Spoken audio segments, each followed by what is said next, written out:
Hi friends, మనము previous క్లాస్లో 5వ తరగతి వరకు ఉన్న లెసన్స్ని చెప్పుకోవడం జరిగింది. టెక్స్ట్ బుక్స్లో ఉన్న లెసన్స్ని నోట్స్ రూపంలో రాసుకొని ఇంపార్టెంట్ పాయింట్ అనేది చెప్పుకోవడం జరిగింది. ఇప్పుడు 6th క్లాస్ నుంచి 10th క్లాస్ వరకు వీటిని ఏంటంటే ఫస్ట్ నేను టెక్స్ట్ బుక్లో ఎక్స్ప్లెయిన్ చేస్తాను అండ్ నెక్స్ట్ దీన్ని నోట్స్ రాస్తాను. నోట్స్ రాసి నోట్స్ ఎక్స్ప్లెయిన్ చేస్తాను.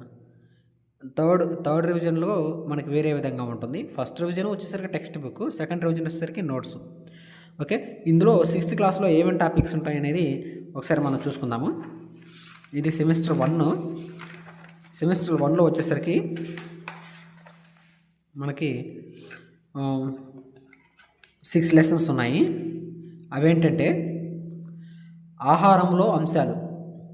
ఆహారంలోని అంశాలు, పదార్థాలను సమూహాలుగా వర్గీకరించుట, పదార్థాలను వేరు చేయుట, మొక్కల గురించి తెలుసుకోవటం, శరీర కదలికలు, సజీవులు లక్షణాలు మరియు ఆవాసాలు. ఈ 6 లెసన్స్ గురించి మనము తెలుసుకుంటే 6వ తరగతిలో ఫస్ట్ సెమిస్టర్ అయిపోతుంది. సెకండ్ సెమిస్టర్లో మళ్ళీ మిగతా చాప్టర్స్ తెలుసుకుందాం.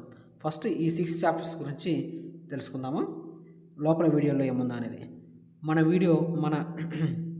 మన వీడియోస్ని ఖచ్చితంగా షేర్ చేయండి, లైక్ చేయండి. మన కంటెంట్ కనుక నచ్చితే ఖచ్చితంగా సబ్స్క్రైబ్ చేసుకోండి. మన ఫర్దర్ వీడియోస్ మీకు నోటిఫికేషన్ రూపాలు రావాలంటే కంపల్సరీగా సబ్స్క్రైబ్ చేసుకొని బెల్ అనే సింబల్ నొక్కి ఆల్ అని ఉంచుకోండి. Please subscribe. Thank you one and all.